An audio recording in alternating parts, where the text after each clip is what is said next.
What's going on, everybody? Welcome to Buckles Lockup. Coming to you again.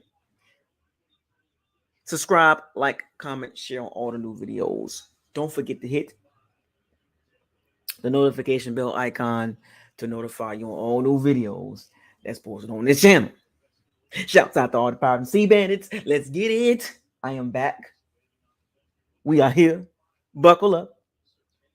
It's going to get fun this weekend, this Sunday. Big game Sunday. Big game, big game, big game. I hope y'all ain't scared. Win, lose, or draw. This gonna be a fun game for the Bucs, especially for me. Lions coming in hot. Bucs running hot. We got two teams with playoff aspirations. Still early in the season, but we here. I don't think too many of us expected this to happen like this. The game got flexed from 1:00 Eastern Standard Time to 4:25 Eastern Standard Time. So the interest for this game is pretty high. I hope a lot of Bucs fans in Tampa show up. I hope not to see a lot of Detroit Lions fans. I don't want to see a lot of blue and gray in that stands, but unfortunately, more than likely it's going to probably be 50-50 crowd. It sucks though, you know what I'm saying? I wish the Bucs fans would show up for these type of games, especially these type of games, But we got some wishy-washy Bucs fans down there that don't want to go to the game and then complain. But I can't wait though. I mean, look, I'm all like I said, I'm all for it. I ain't scared. I'm gonna have fun with the game. I'm for my team. I'm for my team as I always do. I want them to do good, of course. Um, I know. Holding. I just hope that we come out of this game healthy. Most importantly, come out of the game healthy and much improved, which I'm expecting. I can't wait though. This is a big game. The old black and blue division, the old NFC North rivals back in the day. Uh, so it's one of those situations where you look at the game, look at both teams. Both teams are at a point right now. One team, um, people are not surprised by the Lions. They've made the jump. And then the other team, my team, the Tampa Bay Bucs, people are surprised that we're 3-1, right?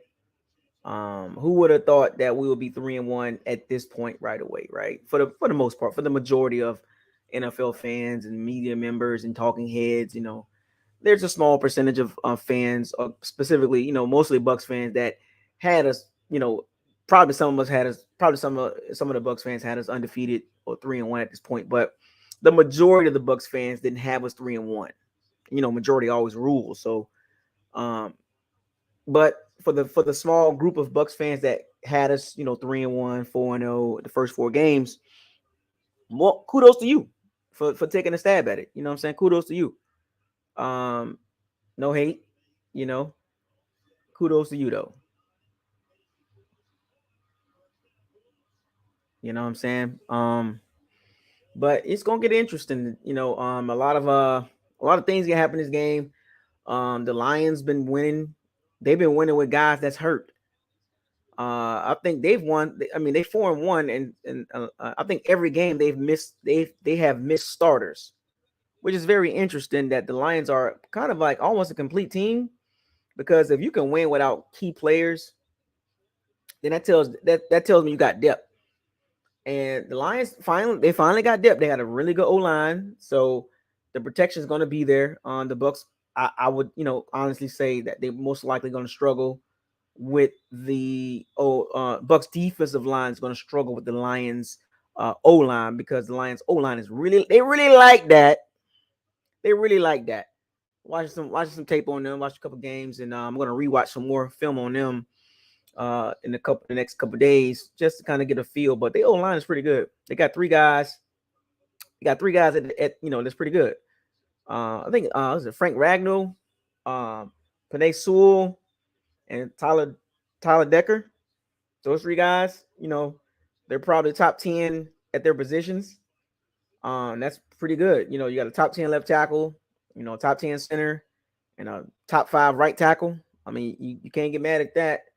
So, the Bucs D line it's gonna be a long night, you know what I'm saying?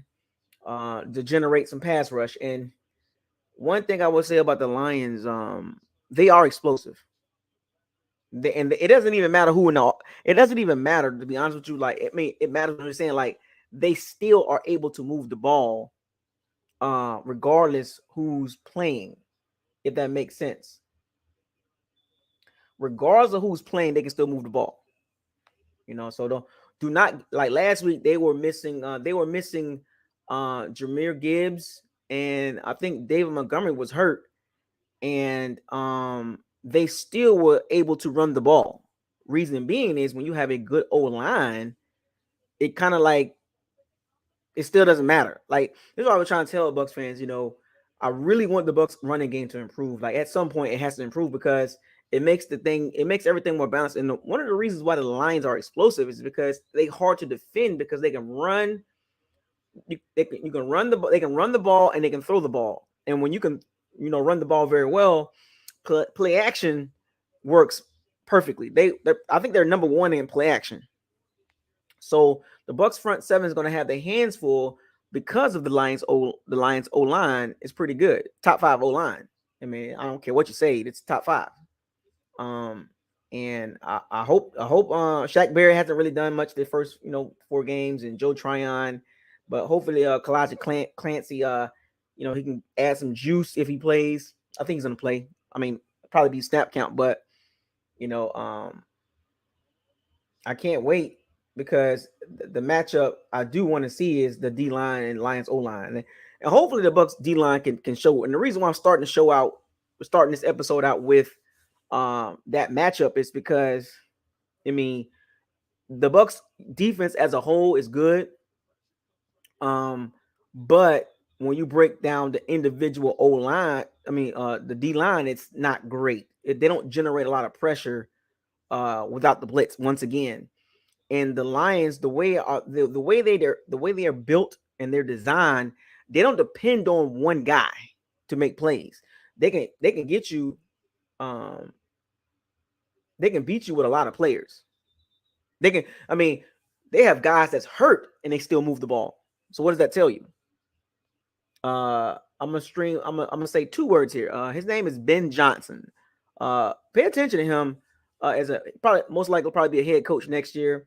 The Lions OC. He's really good at calling plays, and he's really dynamic.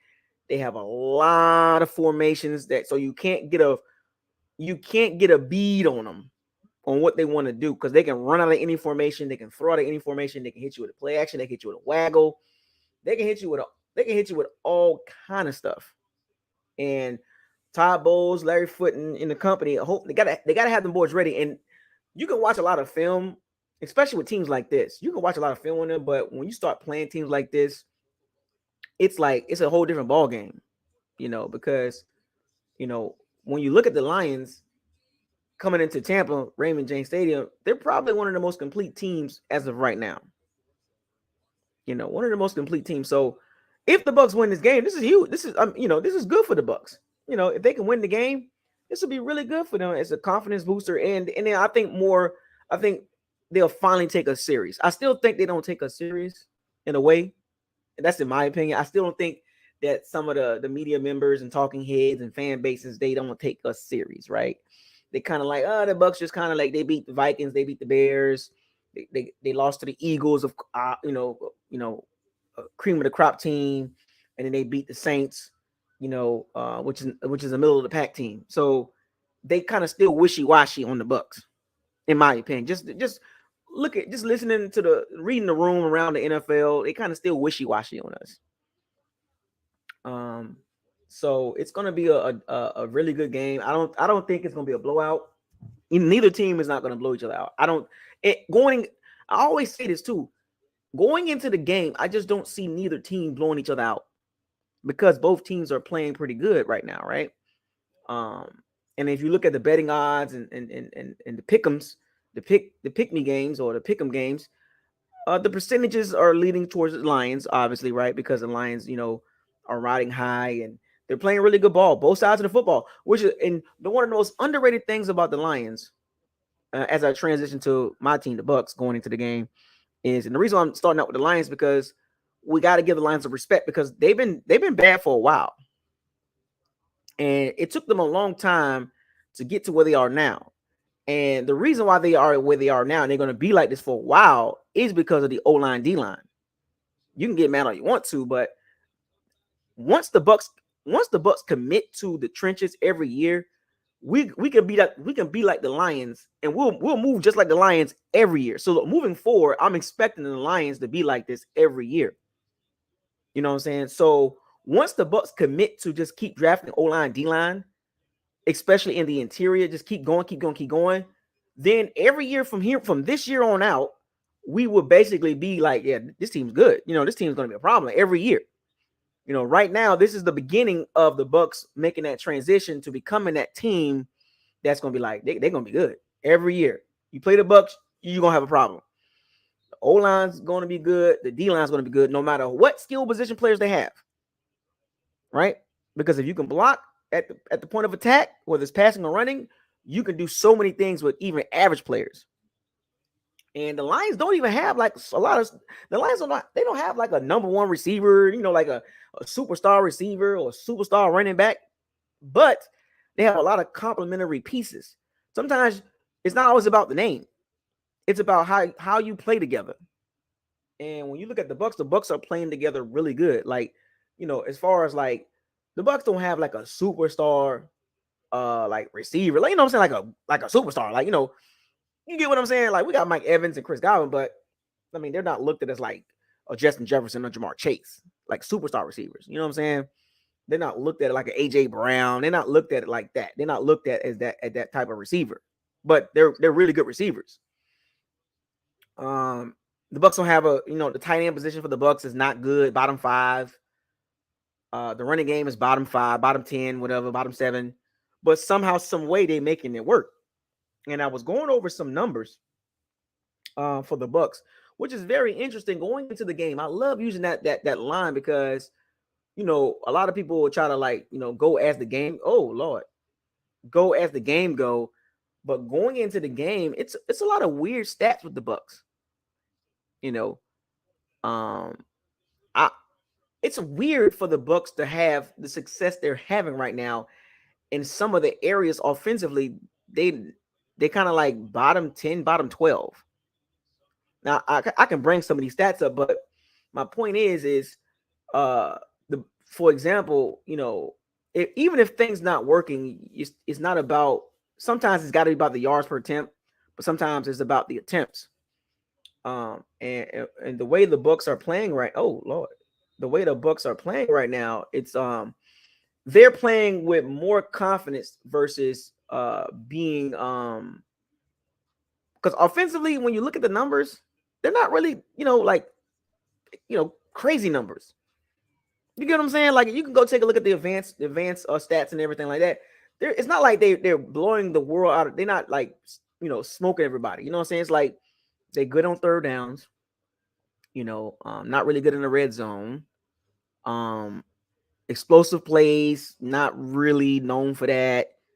But the most important thing is they're able to keep drives going on third downs. Baker Mayfield, quick decisions, his scrambling. He's going to need that this game. Aiden Hutchinson, and that pass rush is really like that. The Lions get after you.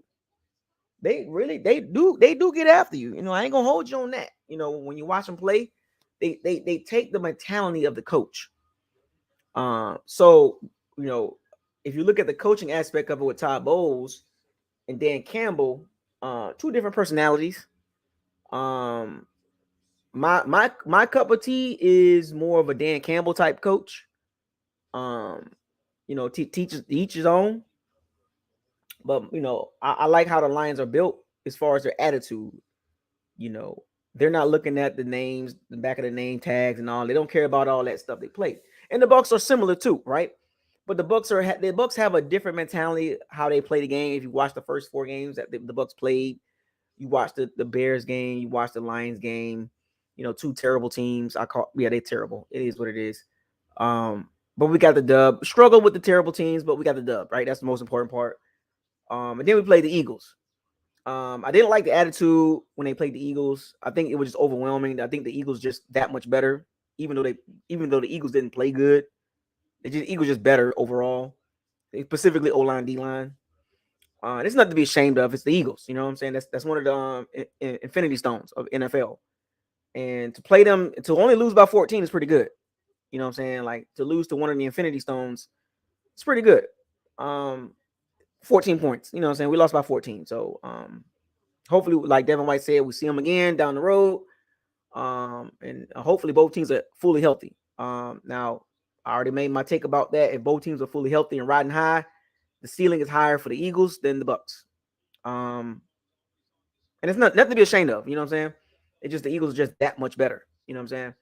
Now, everybody else, I can't say that. You know what I'm saying? As far as like NFC. But the Lions are kind of like they teeter into that tier 1 territory. I wouldn't call the Lions a tier 1 team yet, because this is their first season that they got expectations. You know, they finished last year pretty strong. They finished last year pretty strong, so that's good. But you know, the Lions had a long way to go. They still got a lot to prove. You know, even though they're playing well, and the Bucs are playing well, but my key matchup for this game is the trenches. Forget the skill positions. You know, I'm really looking forward to seeing that battle on both sides of the ball.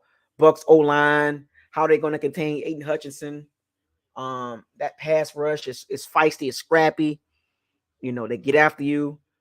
Aaron Glenn, the DC, much improved Lions defense, which is interesting, right? Who would have thought that the Lions defense is much improved? Who would have thought that? Think about that for a second. For the longest, the Lions defense was not good. And also they still missing James Houston, the second year player, you know, that had 9.5 sacks. They don't even have him, and they still getting pressure. And they got depth. You know what I'm saying? And they banged up too, but the problem is, I mean, the good thing about the teams that can win, if you can still win, that tells me a lot about your depth. You know, and the Bucs been winning, even though the Bucs been banged up too. The Bucs been banged up too, and we 3-1. So let's not act like the Lions have just been the only team that's been doing it. The Bucs been banged up too, and we winning still.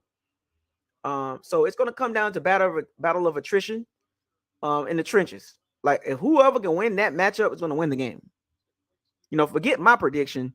Just focus on the most important part in these types of games, the trenches. You got to win the trenches. You got to control the line of scrimmage. It's not about Mike Evans. It's not about Chris Godwin. It's not about Baker Mayfield. It's not about Devin Tompkins and Rashad White and Cade Otton. This is about the O-line. You know, this is about the O-line.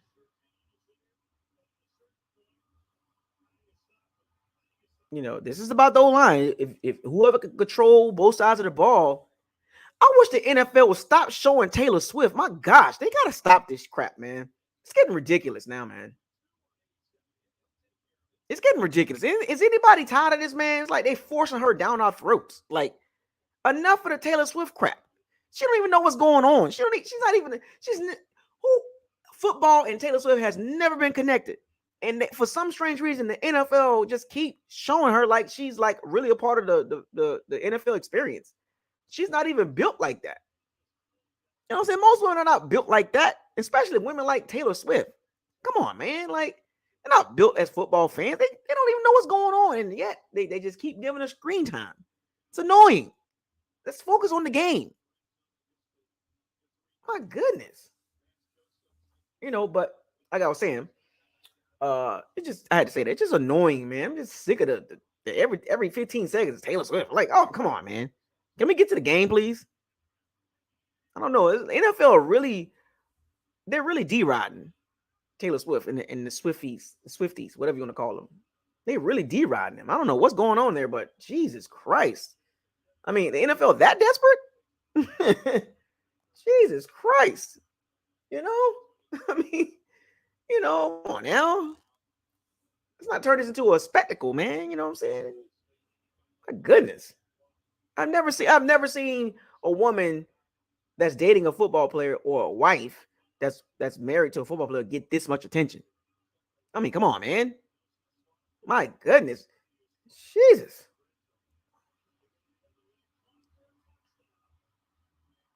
But yeah. So let's get back to the game. To the Bucks game. So I'm not my main focus, Baker Mayfield's playing well. The running game needs to improve. But man, if the Bucks O line and the Bucks D line can control both sides of the ball, there's going to be a really good outcome for this game for the Bucks. And if they don't control the O line, specifically the pass rush, if they can't get to Jared Goff, who I'm not a huge fan, I'm not a fan of his makeup, and Jared Goff will give you these type of games. He'll give you some good stats, but it's just like I don't like the makeup. If the Bucks can get to him, if they can get to Jared Goff and cut off this play action and then these one read throws he made, he's very good at one read. He's a very good quarterback when it's one read and he got to throw it there. He's one of the quarterbacks. He's not an off script quarterback, right? He's not a quarterback that can improvise. He is really he's a legit one read quarterback. It's got to be there. He looks good when the read is there. When the read is not there, that's when he is struggling. And it's happened a few times this season. But the reason why he's protected and the reason why it's kind of hard to, get them off their square, it's because of the O-line blocking. And they can run the ball very well. Matter of fact, I'll give y'all a stat here, so y'all can see what I'm talking about. I'll give you a few stats. So y'all can see, so y'all can see what I mean by the Lions are pretty much, complete.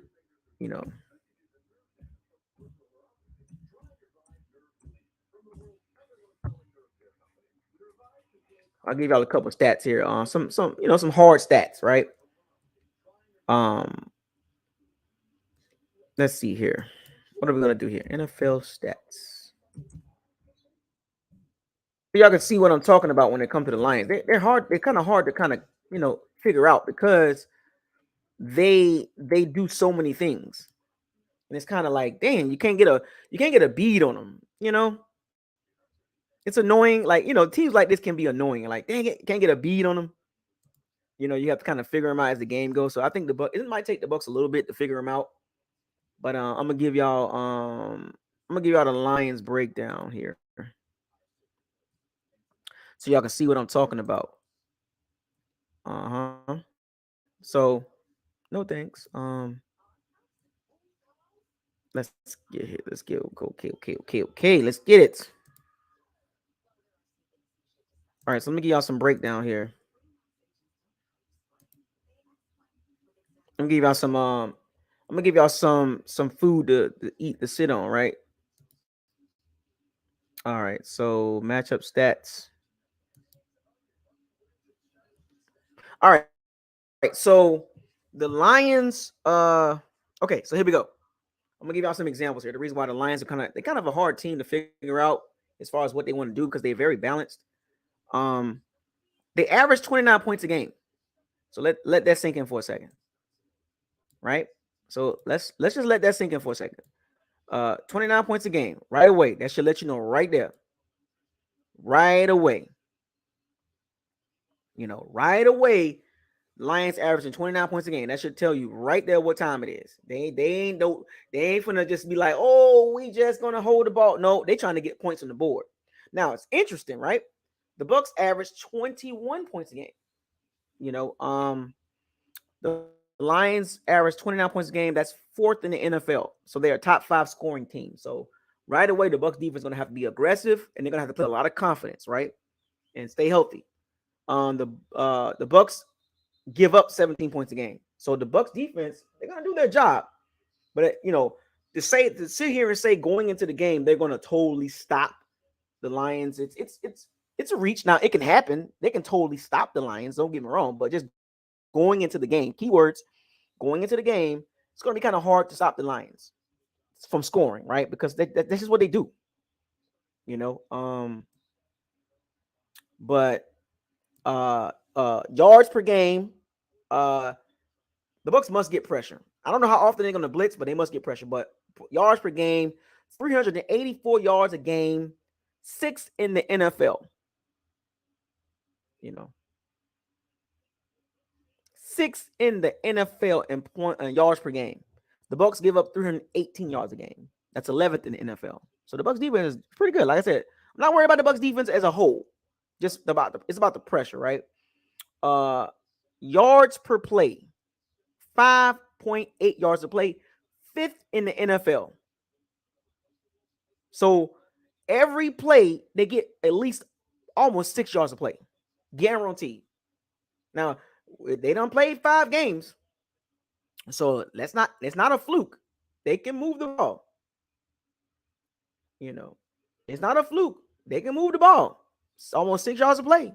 The Bucs defense is giving up 5 yards of play, which is 10th in the NFL. So once again, the Bucs defense, they're gonna have to get to him, right? Third down conversion, which is interesting. This is where the Jared Goff factor comes in on third downs. 38%, 38.8%. It's just 18th in the NFL. So if the Bucs can get the Lions in the third down, they're not. I mean, they're in the middle of the pack. They're not great on third downs. They're not really bad on third downs. But the Bucs defense give up 47% on third downs, which is 29th in the NFL. So, that's that gift and a curse with the Bucs defense. The gift and the curse on the Bucs defense. Aggressive as they are, good as they are, they tend to give up a lot of third downs. They give up 47% on third downs, 29th in the NFL, the third worst in the NFL on third downs on defense. So when the Bucs defense have third downs, they give up damn near 50% of first downs. So first and second down, the Bucs defense is pretty good. It's third downs is where the Bucs defense is struggling at. The one category that you wouldn't think that they would be bad in, but they're not good in third downs. When the Lions get in the red zone, they convert 63% of red zone touchdowns. So when they get inside the 20, there's a 63% chance they're going to score a touchdown. The Bucs' red zone defense is second in the NFL. They only give up 27%. 27% of the time, opponents are going to score a TD in the red zone. So the Bucs defense is stout in the red zone. Chaos, right? So you can see the contrast, between the contrast of styles between both teams as far as Lions offense, the Bucs defense, right? The Lions average 3.8 TDs a game, third in the NFL. Third in the NFL. The Bucs defense only gives up 1.5 TDs a game, which is fourth in the NFL. So the Bucs defense must be able to stop the Lions on third downs and in the red zone. Remember now, people get caught up in the first and second downs, which is fine. But how is your quarterback? How is your defense on money downs? On third downs, the money areas, right? Third downs and red zone. We could judge quarterbacks on air yards and and all this fancy dancy stuff, but third downs and red zone, you got to look at the quarterback then, because that's what you get paid at. Third downs and red zone. You got to score points and you got to convert third downs, because you're not going to get a first down on every first down. First and 10, first down, or you're going to get a first down on second 10. That doesn't happen like that. So most of your drive is going to be third downs. Go look at the quarterbacks around the NFL. Go look at their third down, and whatever you want to categorize. You can go back you can categorize this year in 2023. You want the last 2 years, 3 years. Go tally up all the quarterbacks in the last 3, 4, 5, 6, 7, 8 years. Go look at their red zone. and go look at their third down conversion percentage. Go look at their percentage against the blitz, against pressure. Go look at those things. How does your quarterback handle the blitz? How does he handle pressure? How does he handle third down conversion? How does he handle third down? How does he handle red zone? Right? So keep that in mind, folks, especially in this game. How do the Bucs defense handle third downs in red zone? That's what the game is going to be on it, in the trenches. And here's another thing about the Bucs defense that they got to watch out. And this is why the Lions are a hard team to figure out. Let me give y'all some more breakdown here. This is good. This is a good game. This is a really good game. I'm telling y'all. This is a really good game. The Lions run the ball 49% of the time. They pass the ball 50% of the time.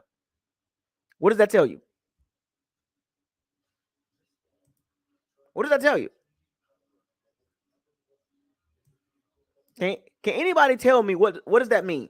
When it comes to the Lions offense, what does that mean? The Lions run the ball 49% of the time, and they throw the ball 50% of the time. What does that tell you? And they're successful at doing this on both sides of the ball. I mean, both sides. On both areas. They can run and throw. So once again, it's going to be very hard for the Bucs to figure out what the Lions want to do in their formations, because they can run out of any formation. And you don't even know if it's a pass or a run. Think about that for a second, Bucs fans. The Bucs defense is going to have their hands full.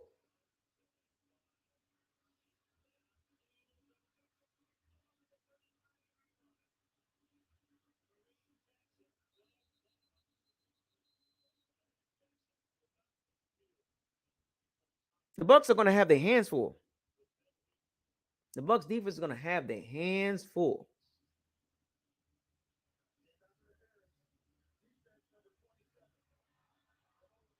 Literally. The Lions are no joke, folks. Do not take them for granted.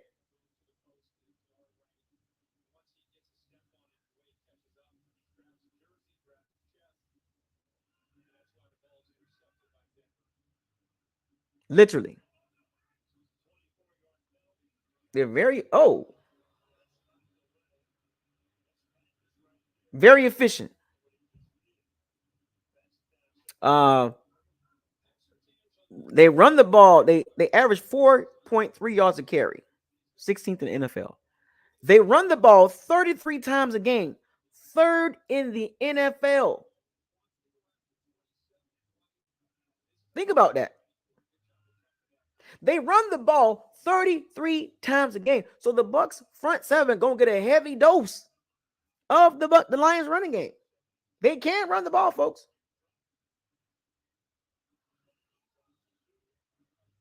They can run the ball. They average 141 yards a game, 7th in the NFL.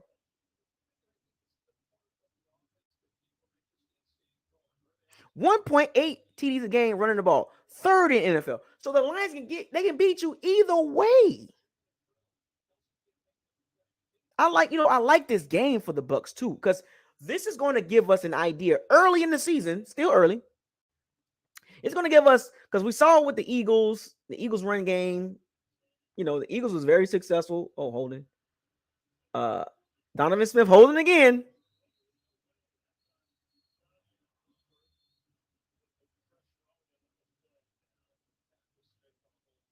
Donovan Smith holding.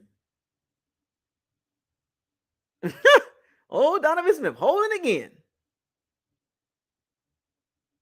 Anyway, but they can run the ball very well. The Bucs front seven is going to have to be tough.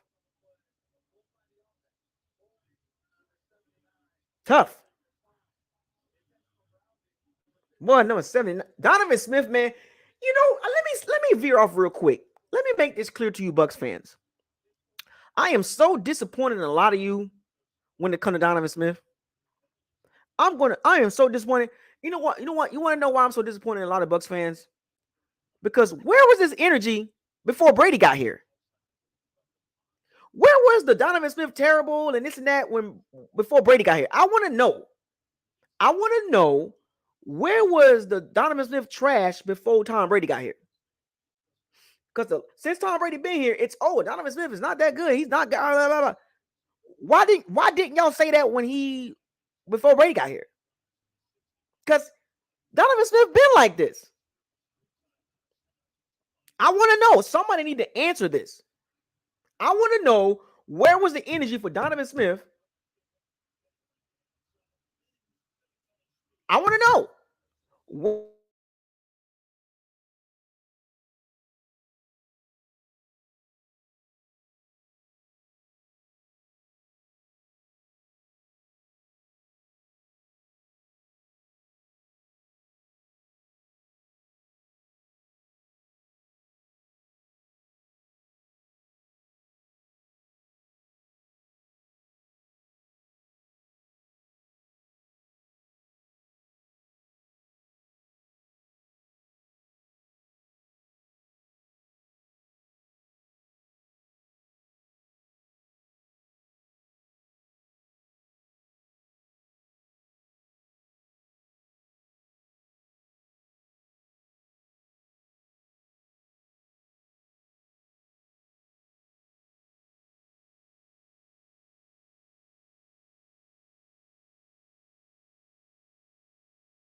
Hello? Can y'all hear me now?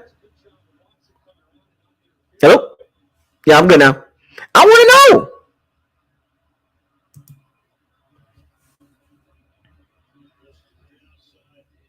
I want to know why number 76 was not talked about. I want to know. I think I was the only channel talking about it.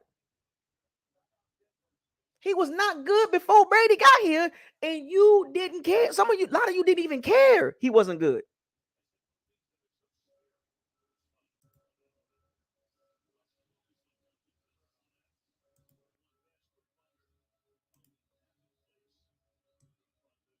Hold on a second. Hold on. Relax. I got it. I got it. I got it. Relax. I got it. I got it. I got it. I got it. I got it.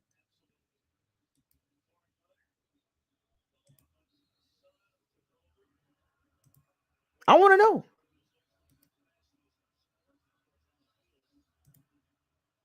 I want to know. I'm turning the volume down. I want to know. I want to know. I want to know, why did 90% of the Bucs fans did not care about Donovan Smith being bad?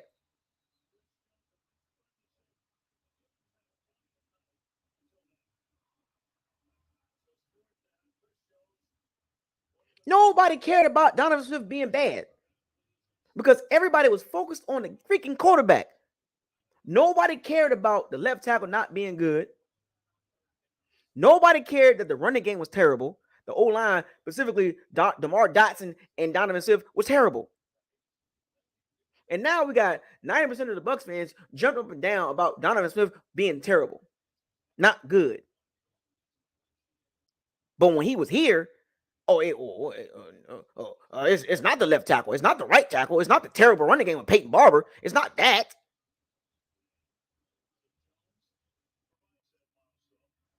90% of the Bucs fan base didn't give a rat's booty, and they knew he was bad.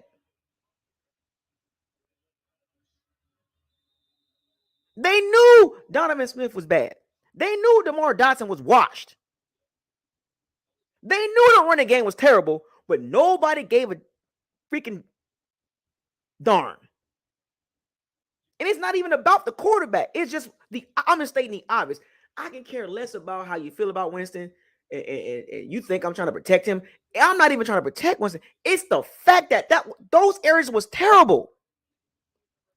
And now we got Bucs fans jumping up and down about Donovan Smith was never good. Well, where was this energy at when before Brady got here? I'm giving you the obvious facts. I'm sorry, folks, because I saw him hold, and I had to break. It gave me CTE. It gave me flashback, PTSD.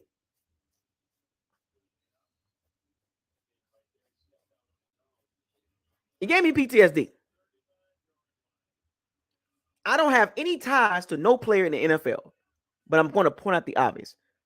The Bucs left tackle, right tackle situation, and running game was terrible. It was freaking terrible. It was terrible. Had to throw the ball 35, 40 times a game because those areas was not good. And y'all know it too. The numbers don't lie and the tape don't lie. When you don't have a running game, you got to throw the ball 35, 40, 45 times a game. The more you throw the ball, the more opportunities you give the defense to intercept the ball. And what made it worse, it was no risky, no biscuit. So that's a problem. You can't run that type of offense with bad tackles in a terrible running game. I had PTSD, folks. I'm sorry. When I seen number 79 get called for the hold, I just got upset.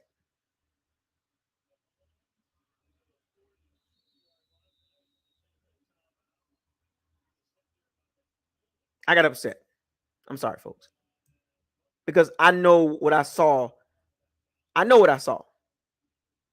I know what I saw. I know what I saw.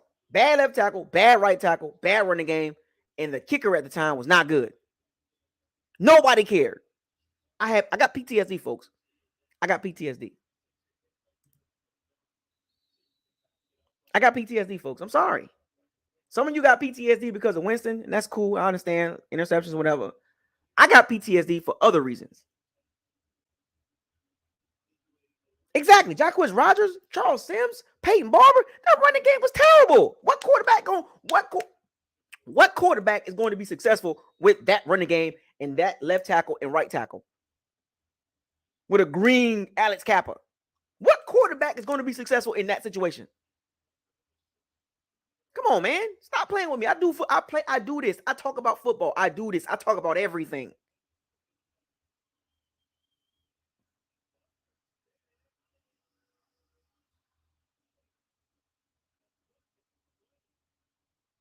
$60-yard field goal. Russell Wilson is terrible. But yeah, let's get back to the Bucs and Lions. I had PTSD. I'm sorry. So, let me see what else. All right, so Detroit passing game against the Bucs defense, right? Detroit passes the ball 50% of the time. And once again,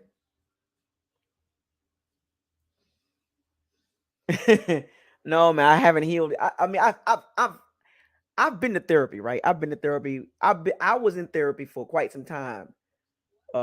Before, but the team that was put together before Brady got here, I took a long time. I was in therapy. I was in therapy for quite some time, Bucs fans. That the way that team was built before Brady got here was so terrible. Defensively, offensively, it was not built great at all. And I know some of you like to talk about Jason Light. Oh, Jason Light does good. Before Brady got here, he did not build a winning team on both sides of the ball. Let's keep it 1,000, folks. He did not address the O-line like he's supposed to. He had an old DeMar Dotson, a not good Donovan Smith, a green Alex Kappa. And we're not even talking about, we can talk about before Ryan Jensen got here. The center wasn't good. The D-line was not good. The secondary wasn't good. The running game wasn't good. And nobody cared. Like literally, like the Bucs fans did, like a lot of Bucs fans didn't care that the team overall wasn't good. They didn't care.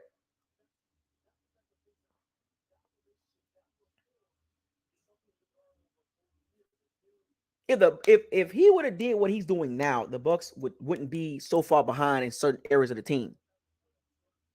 He just now started addressing the O-line. When Brady got here, think about this. When Brady got here, Tristan Wirfs. Right away. Boom. Right away. Top 5 right tackle right away. Then the following year, what was it? Hainsley. Boom. Right in there. Then he drafted Luke Gedeke. Like, what the? Then Cody Mulch. Like, you dressing the O-line now? And you still got an issue with that. That's why I always going to say, I don't care what Jason Licht do in 7 rounds. As long as he can draft a D-line, O-line in the first 3 rounds, I can care less about skill position. Because you can get a receiver in any round and be pretty good. Running backs, receivers, you can tight ends, you can get those guys in later rounds. I don't care what Jason Licht do moving forward. You better keep drafting the O-line and D-line. I don't care who playing quarterback for the Bucs. Baker Mayfield, Caleb Wood. I don't care. Keep drafting O-line, D-line until you solidify that. You didn't do it before Brady got here. But you did it when he got here. That's what bothered me. That's what bothered me. You know, y'all know I'm big on the trenches. Y'all know I'm big on the trenches. Even to this point right here, going into this game, the Bucs interior O-line is not good. When will the Bucs front office understand? Keep drafting O linemen until you get satisfied. Keep drafting D linemen outside, inside until you are satisfied, until you have enough depth. Stop with the ridiculous receivers and linebackers and safeties. That's not how you build a team. That's why the Lions are the way they are now. When will the Bucs get it to their thick freaking skulls? Stop drafting skill positions in early rounds.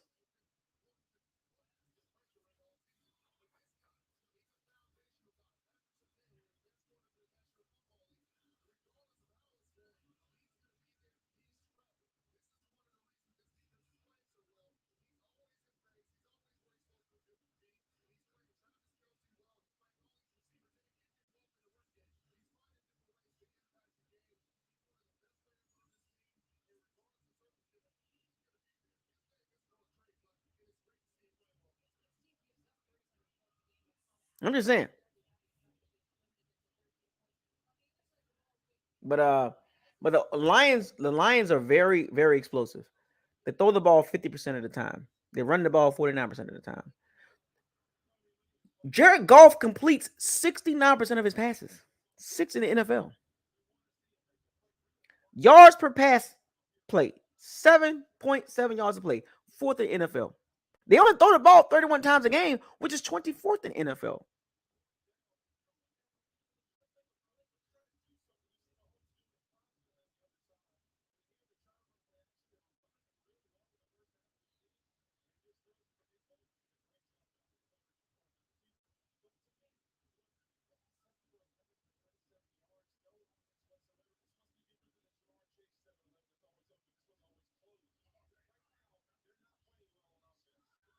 Yo, what is the Broncos going to do with Russell Wilson? He is not the guy for them, man. Sean Payton needs to move on from him some way. He got to find a way to get Russell Wilson need to take a pay cut. I'm not a fan of players taking pay cuts because you get what you pay. You deserve what you get. But in this situation, if Russell Wilson got any type of like realness to him, dude, you're not worth $200 million. You are not a $200 million guaranteed player. He needs to legit take a pay cut. Like, for real. Like, does anybody agree with that? Does anybody agree with that? Because what are you doing with Russ? He's not even a Sean Payton quarterback. Sean Payton's trying his best to work with him and can't do it.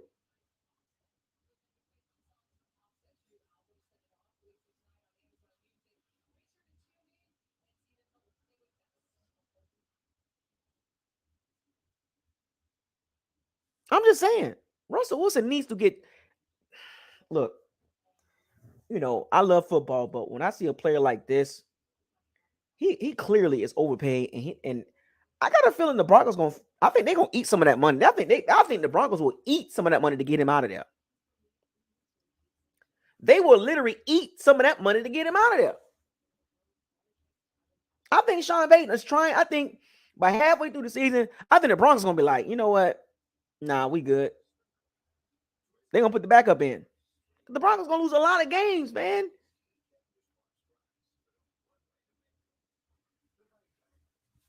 I don't know. I've never seen a drop off in a long time from a player in the NFL like this. This is what you call he hit the cliff.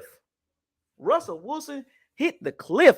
I mean, he fell off hard, no parachute. And somebody, yeah, okay, I get it. So I ain't trying to put two and two together, but ever since he got with Sierra,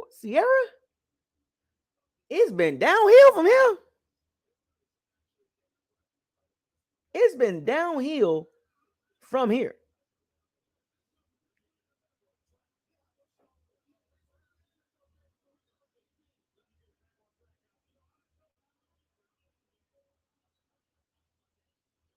It's been downhill.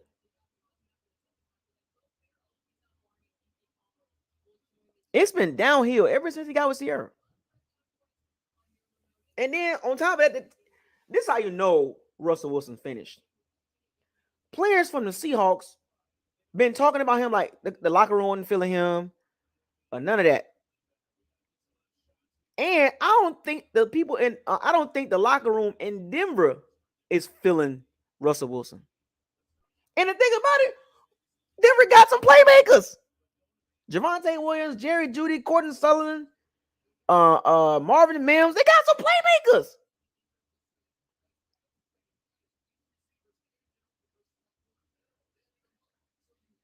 This don't make any sense.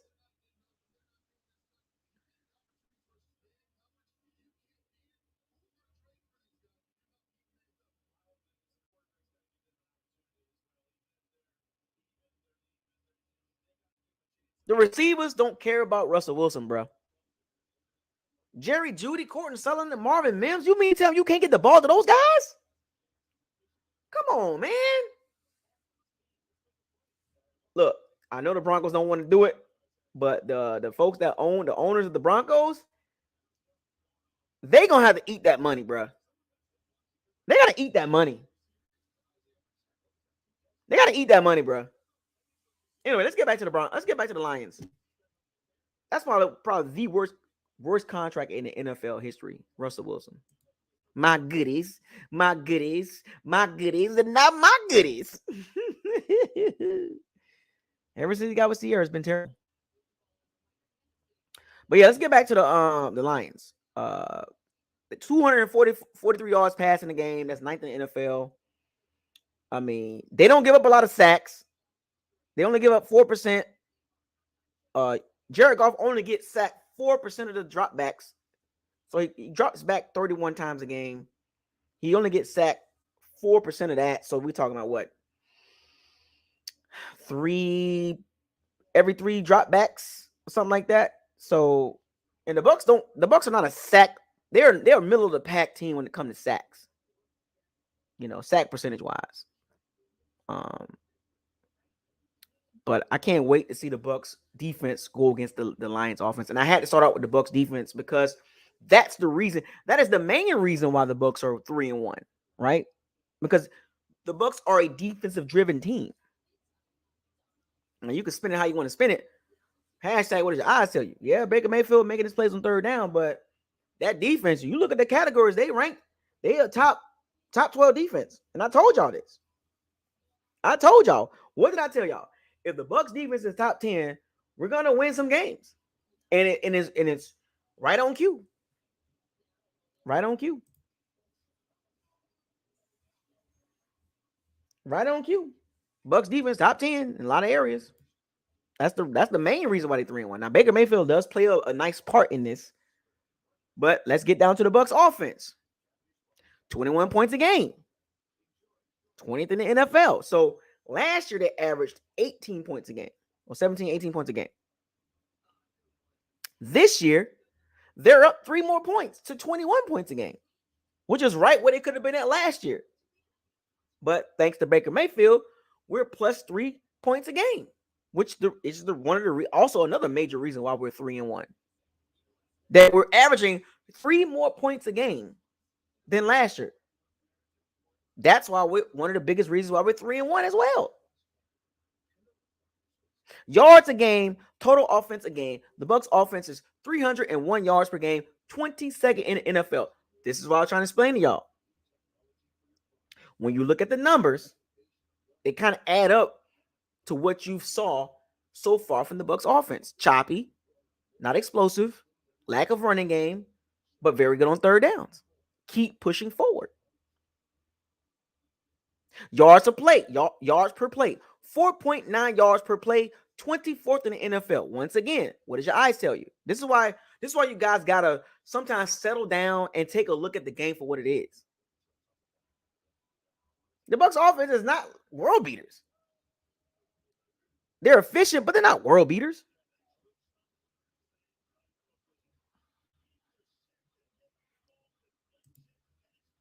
Only 300 yards a game, 22nd in the NFL. And another reason why it's a lot of short passes, 0 to 10 yard throws. A lot of 0 to 10 yard throws, timely scrambling by Baker Mayfield. But it doesn't equate to explosive plays. Now, I would love to see the Bucs offense this game become a little bit more explosive. Open up the playbook a little bit. You know, I understand the 2.4 yards, 2.4, 5 second throws, 1, 2, 3, ball out. I get it. Go back and watch the film, folks. Baker Mayfield, roll out, throw the ball quick. Baker Mayfield, 1, 2, back on that backdrop, ball out. 7-yard throw, 6-yard throw, 4-yard throw, screen pass, bubble screen, jet sweep. Get the ball down the field. If the Bucs want to sustain this level of play, they must get better on offense. Look, I get it. We're 3-1, but we're talking about football now. Must get better in a multitude of areas in offense. This is why the Bucs are a defensive-driven team. Because when you look at the breakdown and look at the tape, look at the breakdown of the numbers, look at the advanced analytics, the Bucs offense is me. And to be honest with you, it looked like last year with the lesser passing game, but more efficient, if that makes sense, right? The Bucs passing game, see, even though Brady didn't play well, the passing game was still there. I would say this, the Bucs passing game as a whole had more going for it, right? Because Byron Leftwich, he likes to throw the ball, whatever. And the Bucs running game took a back seat to the passing game because of Byron Leftwich. So you fast forward to this year, enter Dave Canales, the Bucs running game still bad, and the passing game is not as good as last year. So what does that tell you? But the rushing attempts for the Bucs offense, it's up, and we'll get to that. I'm gonna get to that point in a second. So sometimes it's a little things that makes the offense a little bit more, I guess you would say, more fluent, right?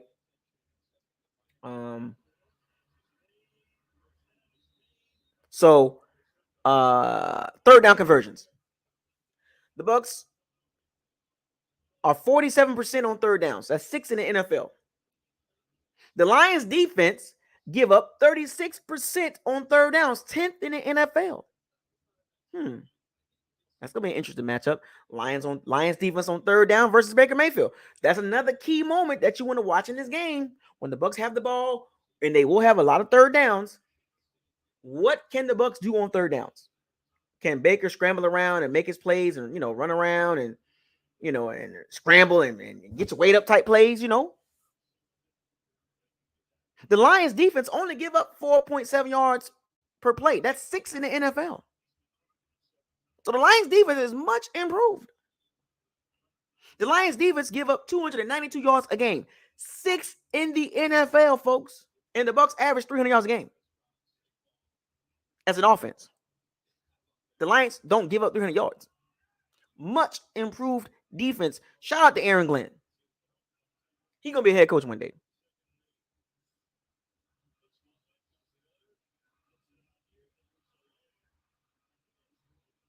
Shout out to Aaron Glenn.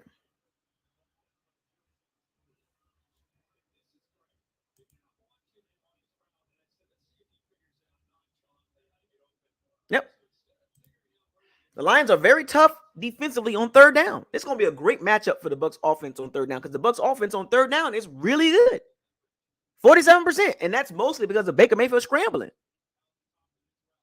Or I'm going to say scrambling for first downs or scrambling around to make a throw. His off-script plays. Baker has been really good off-script. And he's been really good on script.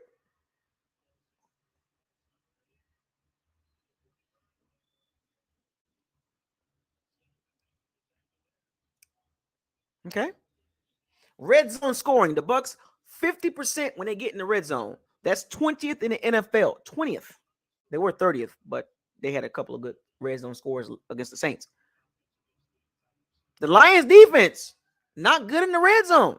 64%.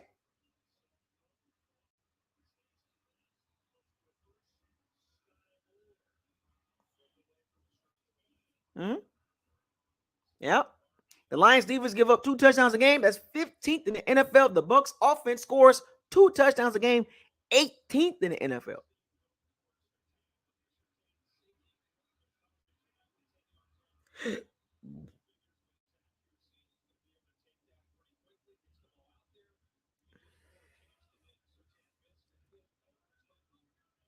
Interesting stats, folks. When you start breaking down the details of these stats, it gives you an idea.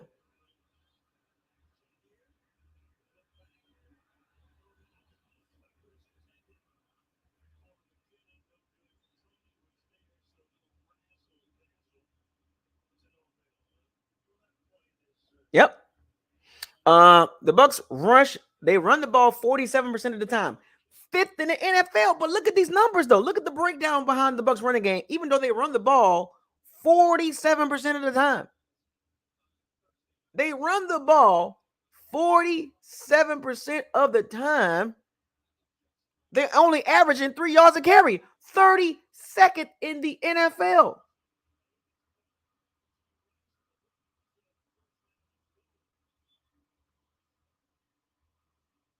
Think about that for a second, folks. They run the ball 47% of the time, and they only average 3 yards a carry, 32nd in the NFL. That is terrible. How are the Bucs 3-1?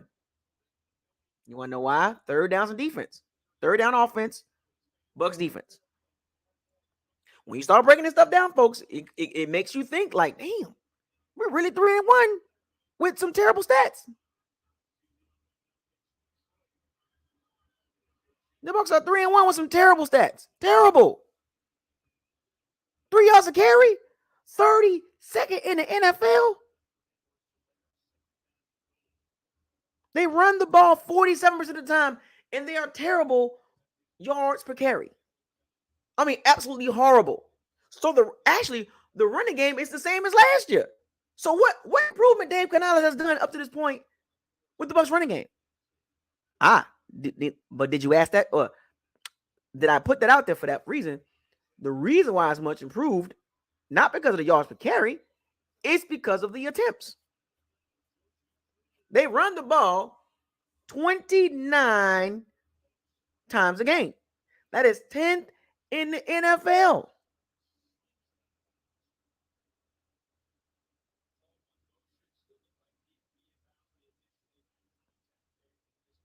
"29 times a game the Bucs run the ball. 10th in the NFL. So the Bucs don't even care how terrible the run game is. It's the fact that we're running the ball and sticking with it, even though it's the worst in the NFL, or one of the worst.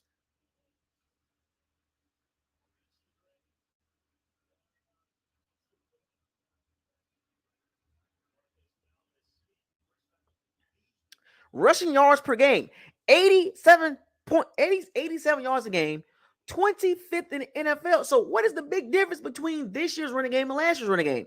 You want to know why? Attempts.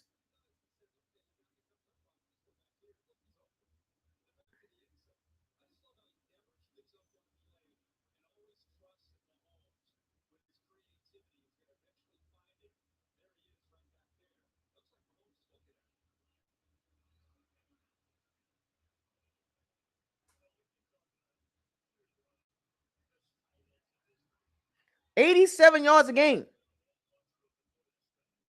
The Lions rush defense only gives up 68 yards a game, third in the NFL. So you can't run the ball on the Lions. Something got to give. So do you mean to tell me the Bucs have one of the worst running attacks in the NFL, and they're going against a team defensively that can stop the run? Oh, Lord have mercy.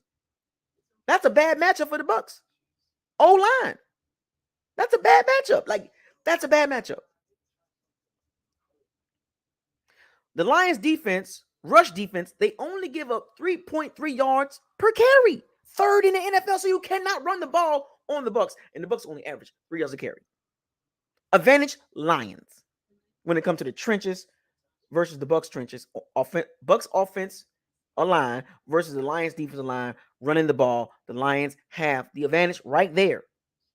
The Bucs defense have the advantage as well in some areas. But if the Bucs want to run the ball this game, they're going to have a tough time. The facts don't lie, folks. The eyeballs don't lie. That's going to be ugly. It's going to be cringeworthy to watch the Bucs run the ball against the Lions. Yikes. It's going to be cringeworthy. The Bucs pass the ball 52% of the time, 28th in the NFL. So think about this. They pass the ball 52% of the time, and they run the ball 47% of the time. Dave Canales has brought balance. Even though the run game is terrible, he still brought some balance in a little bit. I mean, he's brought some different play calls, and he's brought the offense more closer to the line of scrimmage.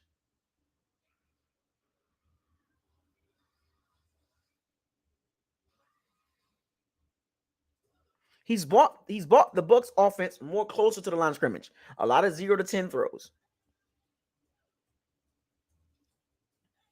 The Bucs, Baker Mayfield completion percentage, 69%, ninth in the NFL. So he's throwing the ball and he's completing a high percentage, but those are high percentage throws, which means they're closer to the line of scrimmage. The closer you are to the line of scrimmage, the higher the completion percentage will be, or the high percentage pass plays. Dave Canales has installed a high percent of pass plays, a high percentage of pass plays, the high percent throws is 0 to 3, 0 to 3, 0 to 5 yards, 0 to 7 yards. The further and further away you go, the lower the percentage becomes when it comes to completing the ball. This is why I tell y'all, the further you throw the ball, the harder it is to complete the ball. The closer you throw the ball to the line of scrimmage, the higher percentage, the higher chance you have to complete that ball. This is why they call it the high percentage throws. Baker Mayfield is really good between 0 or behind the line of scrimmage, 0 yards to about 10. The Bucs are not an explosive offense, and yet we're still 3-1. Yards per pass play, 6.8 yards per pass play. That's 11th in the NFL. Passes a game, 31 times a game. That's 25th in the NFL. Passing yards per game, 214 yards a game. 14th in the NFL. It's the middle of the pack. Okay?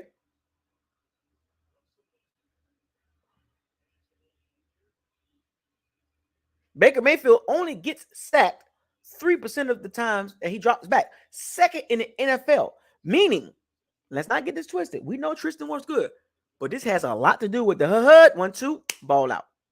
I'm going to find a stat that shows the time to throw for Baker Mayfield, or the release. How fast is Baker Mayfield getting that ball out? I can guarantee you this: he's getting that ball out less than 2.8 seconds per throw, which makes the O-line look like they're really pass blocking really good, but they're like really not.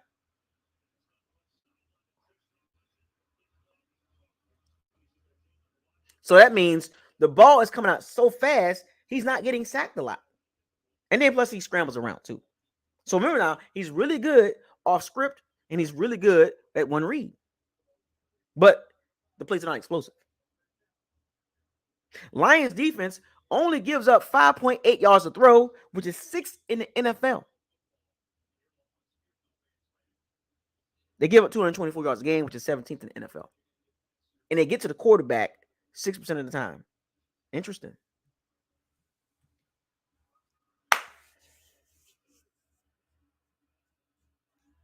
So you gotta let these things sink in, folks.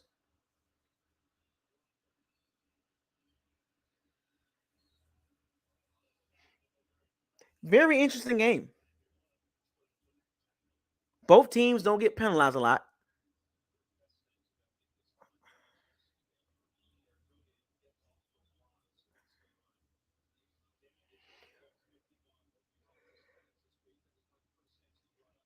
Detroit offense, time of possession. The Detroit is 4th in the NFL in time of possession. 55% of the time they have the ball. 55% of the time, 55% of the game they have the ball.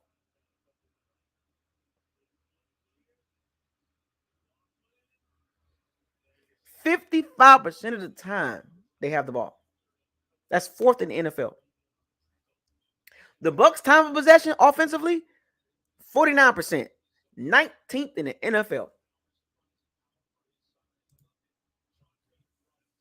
So in all, folks, this is going to be an interesting game. A lot of tidbits in this game, a lot of the small details that I kind of went over when it comes to like when you start looking at the second level stats and you look at the tape, it matches up. And I didn't even get to the third level stats, like the real breakdowns. I just gave you the first and second level stats.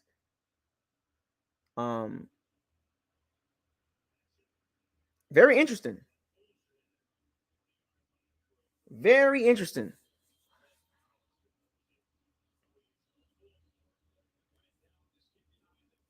Very interesting. I can't wait. As I wrap this video up, I'm gonna give you my pick. I gotta remember what I picked, who I picked in before the season start. I think I picked the Lions. I think I had the Lions winning this game. But what's your prediction for this game? What is your prediction? Give me your score prediction. What do you think is gonna happen?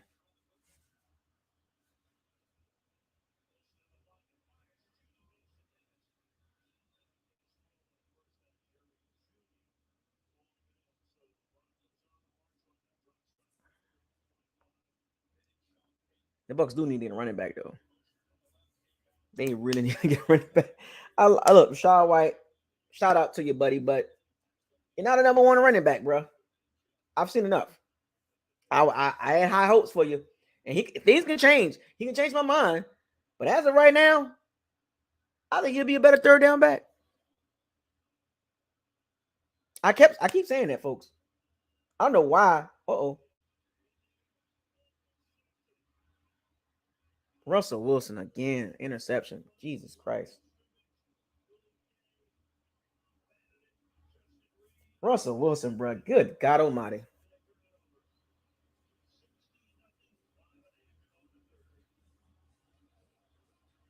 Another batted ball. Another tip ball by Russell Wilson. Russell Wilson once again, 5'10", trying to throw the ball over a 6'3" linebacker. Ball got tipped in the air, interception. This is why short quarterbacks don't succeed in the NFL a lot. It's very dangerous picking quarterbacks under 6 foot. 5'9", 5'10". It's just hard. I don't know about Bryce Young, man. I don't know, man. Russell Wilson was good, several years ago, but A lot of quarterbacks under 6 foot don't be Kyler Murray. I'm good on that.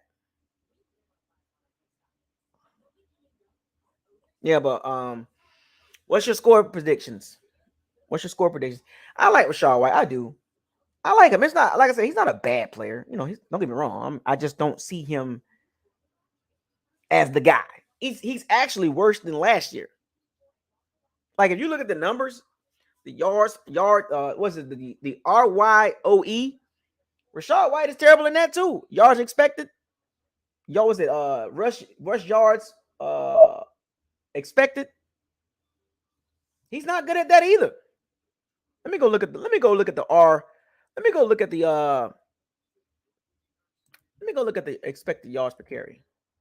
I think Rachaad White is bad in that too. The advanced analytics. It's just like sometimes you gotta look at it for what it is. And I think the Bucs are being kind of stubborn. They're being very stubborn too with the running back situation. They're being very stubborn with the running back situation. I don't know why, but next gen stats. I want to see what Rachaad White looking like.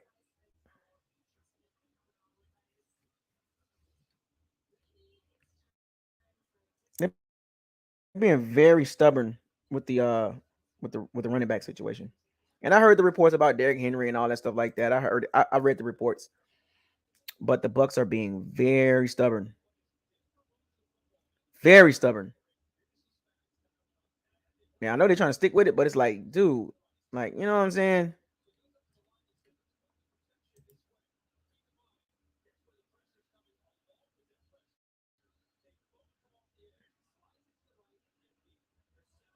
Let's see here. Let's see if I can find the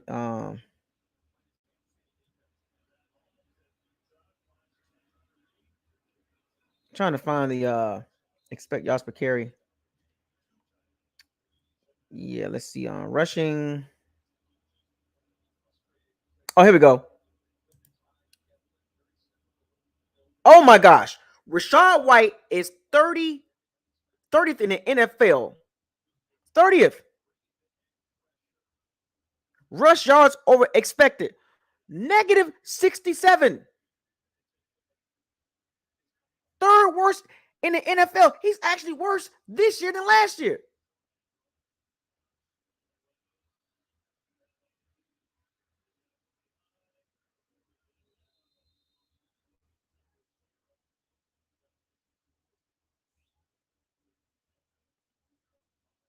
Do y'all hear me what I'm saying?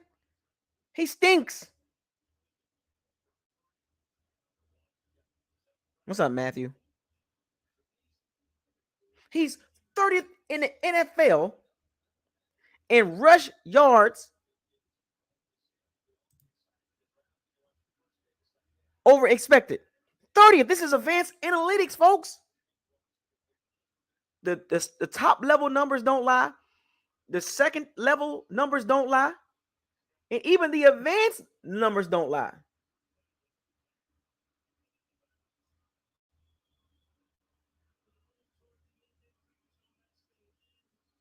This is bad, folks. He's averaging 3.3 yards a carry. He's terrible.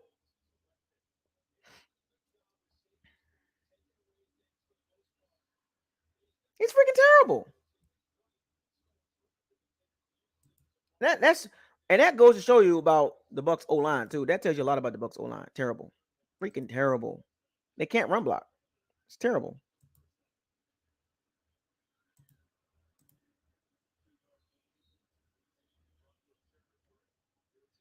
It's freaking terrible. It's awful.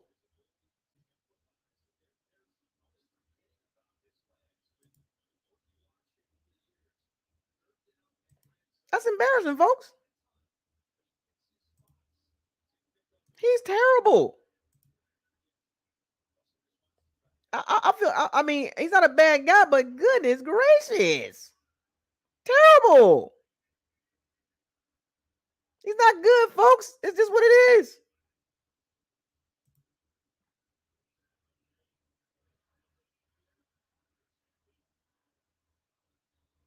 Negative 67 in rush yards over expected. Jesus Christ. 3.3 yards a carry?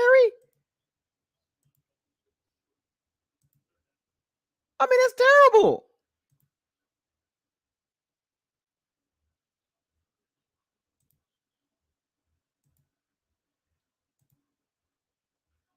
Rush yards over expected per attempt. He is, let me see, 32, 31, 30, 29, 28, 27, 26, 20, 32, 30, 31, 30. He's 29th in the NFL in rush yards over expected per attempt. He is awful. That Bucs O-line is awful.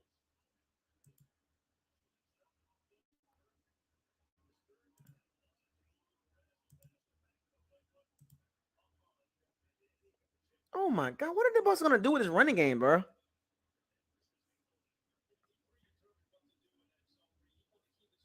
He talked all that noise about, yeah, you know what I'm saying? Woo, wop, woo. Don't be surprised the Bucs do make a trade. I know some people's like, oh, we don't got the money, but if the Bucs are winning, let me say this. Let me say this right now. If the Bucs are winning and they're like 7-3, 8-3, or 8-4 with 5 games left, before the trade deadline. If I was the Bucs and you able to win games without a running game, and if you get a man, you got to take the chance. You got to take that chance, buddy. All that noise he was talking about, they're going to do this, I'm going to do that. And everybody's like, okay, got to change his number to number 1. If you played football back in the day when you were the number 1, you that dude. You can't be wearing a single digit number and you ain't that dude. You can't do that.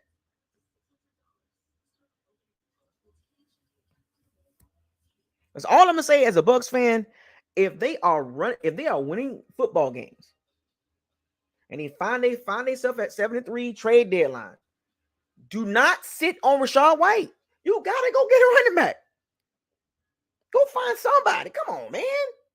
You can't let this season go to waste because that running game can take the Bucs to another level. All that noise he was talking about, he was yapping too, man. And we was like, okay, Rachaad White, okay, we loving the confidence.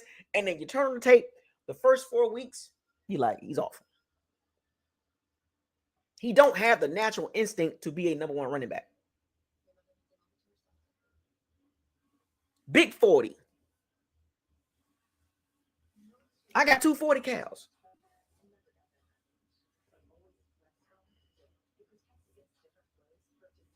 It's awful, folks. You don't believe me? Go watch the tape. Because that's all I do. He's not good, man. I mean, as far as being a number 1 running back, he's really a number 2, number 3. And I think the Bucs once again next year will be looking for a running back. I mean, it is what it is, folks. Sean Tucker, I don't know what happened with him. They kind of put him on the back burner or whatever, and they put up Keyshawn Vaughn was getting carries last week. I'm like, what's up with Sean Tucker? Come on, man. We want to see more Sean Tucker. We don't want to see no Keyshawn Vaughn. Dang, Rachaad White, embarrassing, man. You making the Bucs offense look bad, and they trying their best passing the ball.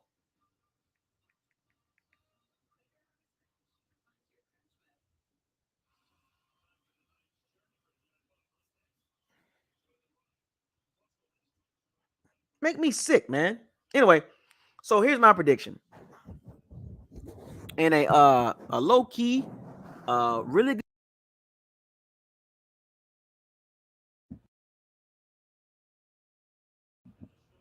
I think this game is going to be the best game Sunday.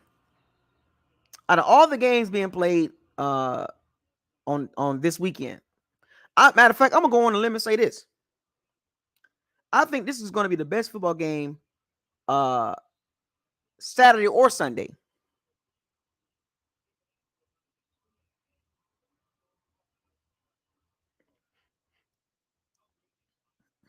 Saturday and Sunday, I think the Bucs and Lions game is going to be the best football game this weekend, Saturday or Sunday. Yeah, I said it. 2 teams that are hungry. One team with high expectations.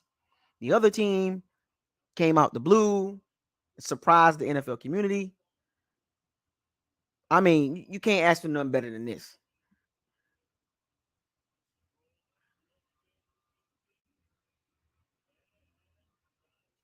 You can't ask for anything better than this.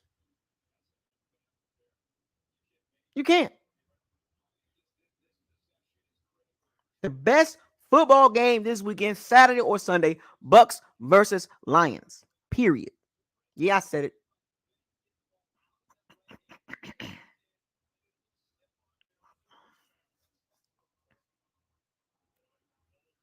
So in the fun and actually, I think this is going to be a high scoring game. I think this is going to be uh one of the few high scoring games that the Bucs going to have this season.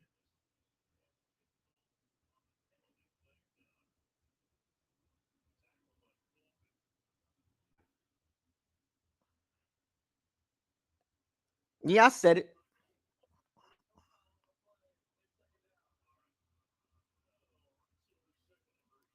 And a high scoring, fun game. The best game of the weekend. Get your popcorn ready because mine's going to be ready.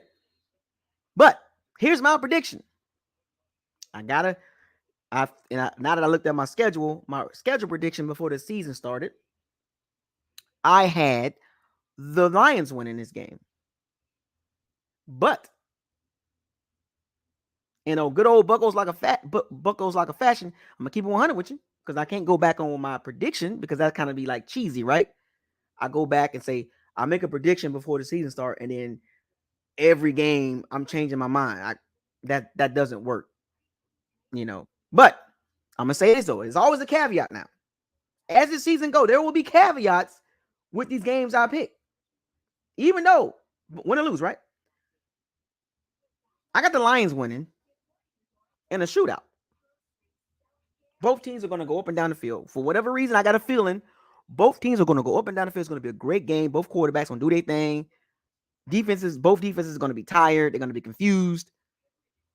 I got the Lions winning in a shootout.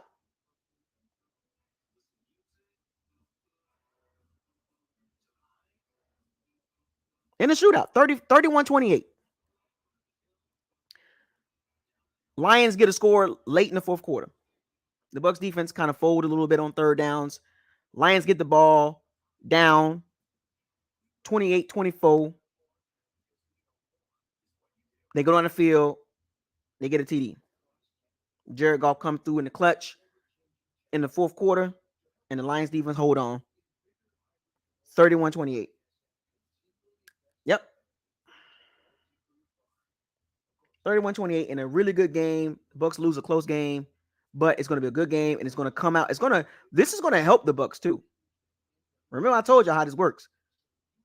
Most of these games that the Bucs going to play is not going to be teams are not going to blow us out because we scrappy. We stay together. But because of the flaws that the Bucs have in this particular game, it's going to be hard to overcome that against a team like this that has depth, that has coaching, that has an offense, that has a defense. They have a pass rush. They have a really good old line. They can run the ball. They can throw the ball, and the Bucs can't run the ball.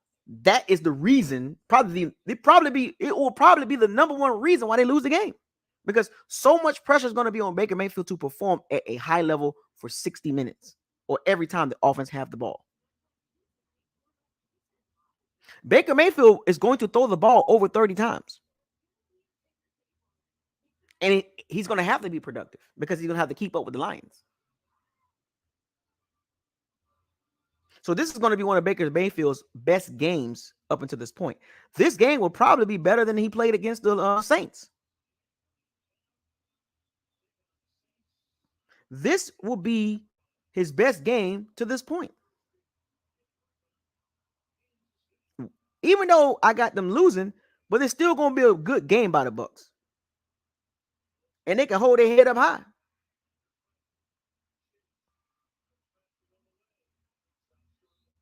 Hold your head up high. 31-28. They fall to 3-2. They got Atlanta, then they got Atlanta, and then Buffalo. It's all good, folks. I told you. It's okay. We got a long way to go. Can't win them all, right? Well, some of you probably think we can win them all, but that's cool. I respect that. but you can't win them all. Got to lose some games, right? Got to be able to bounce back too, because we got a divisional opponent the following week. The Atlanta Falcons. You know what's so crazy about the NFC South? The Panthers are terrible. But when I was looking at some stats, the NFC South defensively, the defenses are good. Can y'all believe this? Can y'all believe that the NFC South got 3 teams in the top 11 defensively? The Atlanta Falcons defense is pretty good. And they've played against really good offenses. So I'm going to give some respect right there. They've played against some really good offenses, and their defense has held up. Their defense is top 10.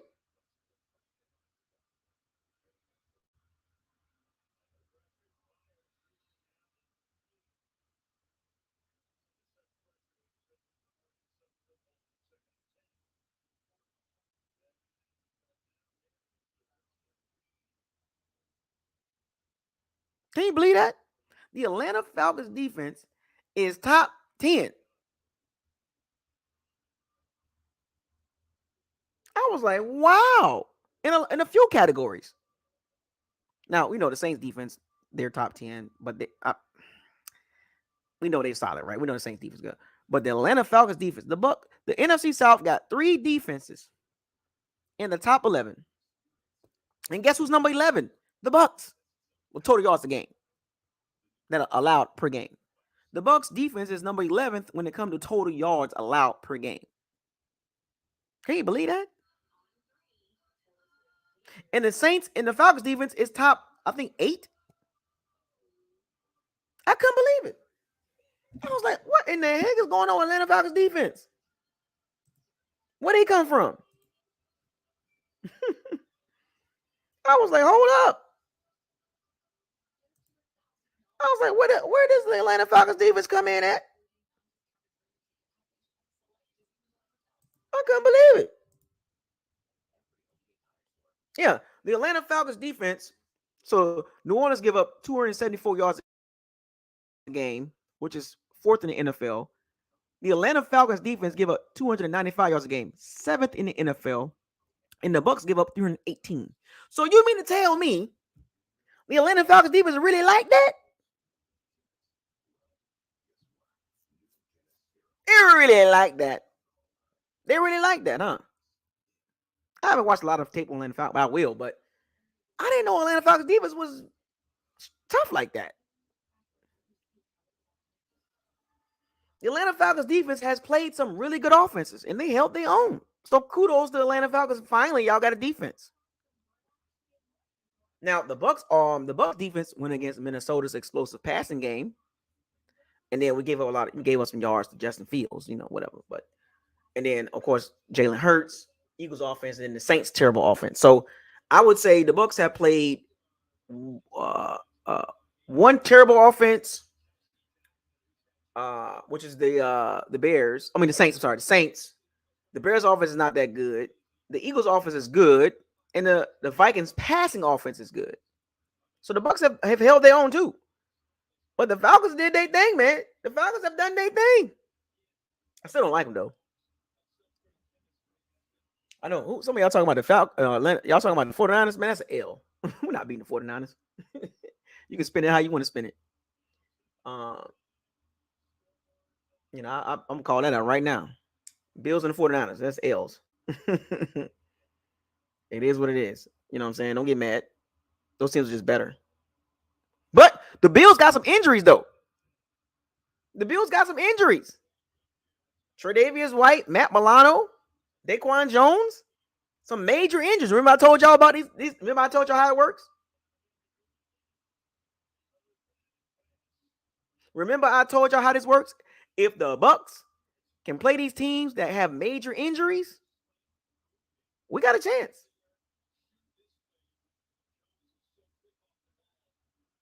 I'm just saying, folks.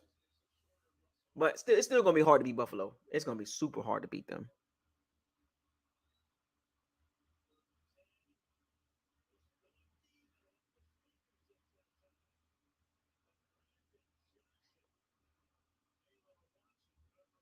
Yeah, I couldn't believe it. I was like, Tre'Davious White, Matt Milano, and Daquan Jones, 3 major injuries that the Buffalo Bills got. But the Buffalo Bills overall is a tough team. They're going to be hard to beat.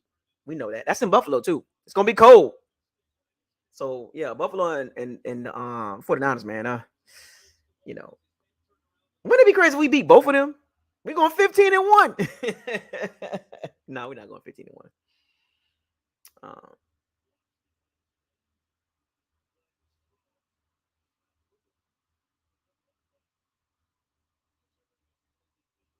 Yeah, so but it's in Buffalo. It's going to be cold too, so it is what it is, folks. Don't get mad. Can't win them all. Can't get mad when the Bucs lose games. On the road, really cold. Then we got to go to San Francisco. That's a tough game, folks.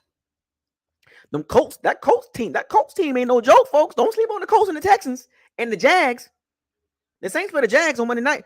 I'm just saying, folks. I mean, these the games that we thought that was going to be easy. The games that we thought was going to be easy don't look easy. I'm just saying. But I got a feeling we're going to have one of them games that we like, how the hell did they lose that game? You know, every season the Bucs got a game be like, how the hell did they lose that game? I got a feeling one of those games is going to happen like that. One of those games is going to be like, how in the freaking world they lose to team whatever? How did they lose to that team? You know what's so crazy? The NFC South, for whatever reason, the Falcons got an easy schedule. The Falcons got an easy schedule. The Saints got an easy schedule, and the Bucs schedule is not easy. It's a little rough. But wouldn't it be crazy? Would I be crazy to say the NFC South going to have 3 teams in the playoff hunt? Would I be crazy? Would I be crazy to say that 3 NFC South teams are going to have at least at a minimum 8 wins? 3 teams. Now I had us going 7-10, but just, high insight, foreshadowing a little bit. There could be 3 teams in the NFC South with at least 8 wins or more. Would that be crazy for me to say that? Go look at the Falcons schedule and go look at the Saints schedule. And then look at the Bucs schedule. NFC South can legit possibly get 2 teams in the playoffs.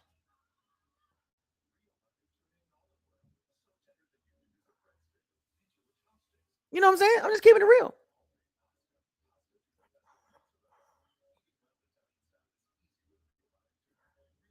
I'm just saying. 3 teams that 8 or more wins and 2 of them get in. Because if you look at the NFC, Eagles, Cowboys, 49ers, Seahawks, Lions, Bucs, Falcons, Saints. That's your 8 teams right there. That would be ecstatic that the NFC South actually come down to the last week and all 3 teams are 9-6. Can y'all imagine that scenario? All 3 teams 9-6. That'd be insane. That'll be an insane last week of the season.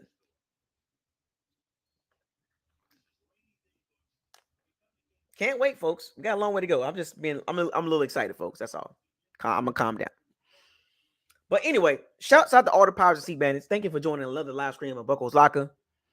Folks, 4:25 Eastern Standard Time, 3:25 my time, Central Standard Time, 2:25 Mountain Time, and 1:25 Pacific Time. Get your popcorn ready. This is going to be a barn burner.